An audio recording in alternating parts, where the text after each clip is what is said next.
Friends आज हम लोग देख रहे हैं सॉल्यूशन चैप्टर में कंसंट्रेशन को हम लोग देख रहे थे। उसमें हम लोग देख रहे थे कॉलिगेटिव प्रॉपर्टी को। ठीक है, तो कॉलिगेटिव प्रॉपर्टी यानी अनुसंख्यक गुण में हम लोग RLVP को पढ़ लिए थे, उससे रिलेटेड रॉल्ट नियम को पढ़ लिए थे।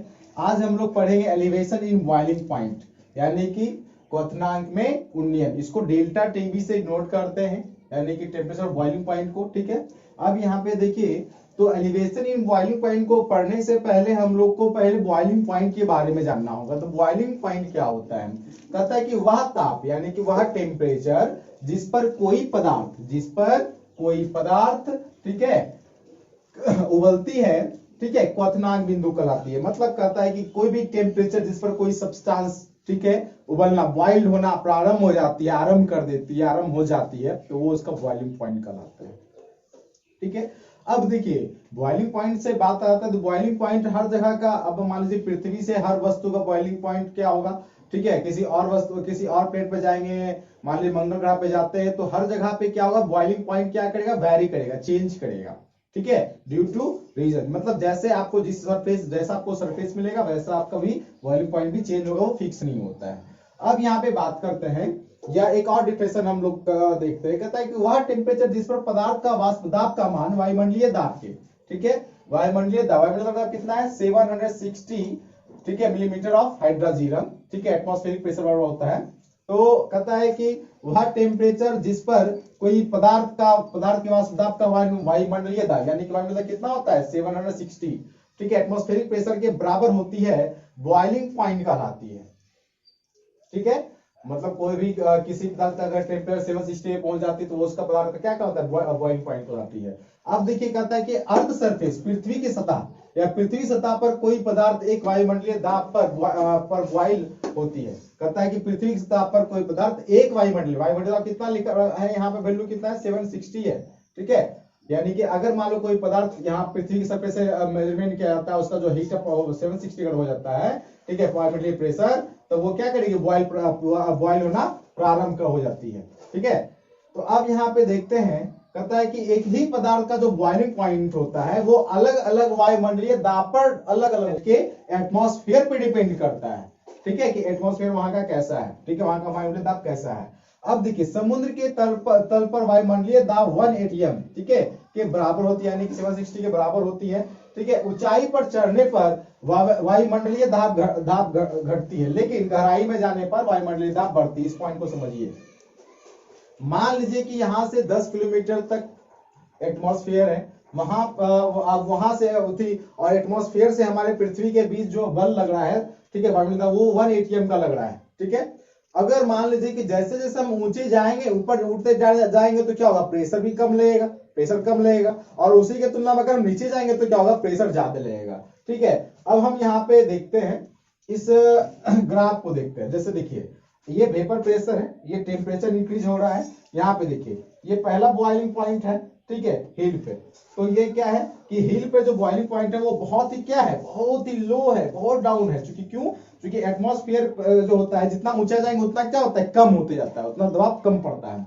अब यहाँ पे देखिए हम लोग बात करते हैं पहला सबसे, अब उसके बाद बात करते हैं ऑन अर्थ। अगर अर्थ पे देखेंगे तो क्या होगा कि अगर वो खाना पका रहे हैं, ठीक है, खाना पका रहे हैं, अगर मान लीजिए कि हम पृथ्वी पे खाना पका रहे हैं, सॉरी पहाड़ पे खाना पका रहे हैं, ठीक है, तो जो भोजन होगा वो भोजन बहुत ही लेट से पकेगा। क्यों? क्योंकि आपको पता है कि जो एटमॉस्फेरिक प्रेशर है वो वहां पे क्या हो जाएगा? बहुत कम पड़ जाएगा, क्योंकि जो हमारा हिल होता है, जो पहाड़ होता है, वो बहुत ऊंचा होता है। ठीक है, इसी वजह से अब उसकी तुलना में अगर हम पृथ्वी पर आते हैं तो पृथ्वी में पहाड़ की तुलना में बहुत जल्दी भोजन पकेगा। ठीक है, क्योंकि एटमॉस्फेरिक प्रेशर वहां से क्या हो गया? यहाँ ज्यादा लगेगा, पहाड़ पे कम लगेगा तो पृथ्वी पे ज्यादा लगेगा। अब उसके बाद बात करते हैं, ठीक है, अब यहाँ पे बात करते हैं कि कुकर में देखिए भोजन क्यों पक जाता है? क्योंकि एटमॉस्फेरिक प्रेशर बहुत ज्यादा लगता है, और इसमें से क्या होता है? कोई भी सब्सटेंस बहुत जल्दी ही बॉइल होना प्रारंभ हो जाती है उसमें। ठीक है, इसी कारण क्या होता है? अन्य बर्तन की जगह अगर हम कुकर का अगर यूज करते हैं तो क्या होता है? हमारा भोजन बहुत ही जल्दी पकता है। ठीक है, ये इसका ग्राफिकल रिप्रेजेंटेशन दिखाया गया है, इसको आप लोग देख लीजिए। ठीक है, हम लोग अगर मान लीजिए कि हिल पहाड़ी चोटी पर अगर मान लीजिए एटमॉस्फेरिक प्रेशर है वो बहुत ही लो है, और अर्थ पे क्या है? उससे थोड़ा सा अधिक है। ठीक है, और उसके बाद और हम बात करते हैं कुकर में सबसे अधिक है, यानी कि बहुत ही एक्सीलेंट इसको माना जा सकता है। अब यहाँ पे देखिए, नोट पे करते हैं, इसको हमेशा ध्यान रखना है। कहता है पहाड़ी पर भोजन देर से पकती है क्योंकि पहाड़ी पर वायुमंडलीय दाब घटने के कारण बॉइलिंग पॉइंट क्या होती है, घट जाती है। ठीक है, अब कहता है दूसरा नंबर, कुकर में भोजन जल्दी पकती है क्योंकि कुकर में वायुमंडलीय दाब क्या होती है, अधिक होने के कारण बॉइलिंग पॉइंट भी क्या होती है, बढ़ जाती है। ठीक है, अब कहता है, चलिए फर्स्ट चीज हम लोग देखते हैं एलिवेशन इन बॉइलिंग पॉइंट। ठीक है, हम लोग तो उसमें बॉइलिंग पॉइंट पढ़ लिए थे, अब हम लोग पढ़ रहे हैं real elevation in boiling point पढ़े, क्वथनांक में इंडियन हम लोग पढ़ रहे हैं। समझिएगा, ये फर्स्ट बीकर है। ठीक है, इस बीकर में क्या है, प्योर सॉल्यूट को लिया गया है, प्योर लिक्विड को लिया गया है, प्योर लिक्विड या सॉल्वेंट मान लीजिए, सॉल्यूट नहीं। ठीक है, अब यहां पे देखिए, चलिए हम लोग देख रहे हैं एलिवेशन इन बॉइलिंग पॉइंट। हम लोग बॉइलिंग पॉइंट को पढ़ लिए, हम लोग एलिवेशन इन बॉइलिंग पॉइंट में आते हैं। दो बीकर को लिए, इस बीकर में मान लीजिए प्योर सॉल्वेंट को डाले हैं, यहाँ पे क्या है, pure solvent plus non volatile salt को ऐड किए हैं। ठीक है, तो माना कि प्योर लिक्विड या प्योर सॉल्वेंट का जो बॉइलिंग पॉइंट है वो TB नॉट है। क्या है, वो TB नॉट है। ठीक है, अब सॉल्यूशन का जो बॉइलिंग पॉइंट है वो हम लोगों ने TB रखा। क्या रखा, TB रखा। ठीक है, अब कहता है कि जब प्योर लिक्विड में नॉन वोलाटाइल सॉल्यूट को डाला जाता है, बात समझिए, कहता है कि जब प्योर लिक्विड में नॉन वोलाटाइल सॉल्यूट को डाला जाता है, इस वाले केस में, ठीक है, तब बनने वाली सॉल्यूशन का जो बॉइलिंग पॉइंट होता है वो TB का जो मान होता है वो प्योर लिक्विड के बॉइलिंग पॉइंट के मान TB नॉट से बढ़ जाती है, यानी कि इससे इसका बॉइलिंग पॉइंट क्या हो जाएगा, इंक्रीज कर जाएगा, बढ़ जाएगा। ठीक है, अब कहता है कि सॉल्यूशन का जो वेपर प्रेशर है PS जो है, PS का मान प्योर लिक्विड के वेपर प्रेशर से, ठीक है, कम होती है। क्या कहता है, समझिए, क्योंकि सॉल्यूशन का जो वेपर प्रेशर है, इस सॉल्यूशन का जो वेपर प्रेशर, चूंकि ये सॉल्यूशन बनकर तैयार हुआ है, यहाँ पे केवल सॉल्वेंट है। ठीक है, इसका जो वेपर प्रेशर है, ठीक है, सॉल्यूशन का जो वेपर प्रेशर का मान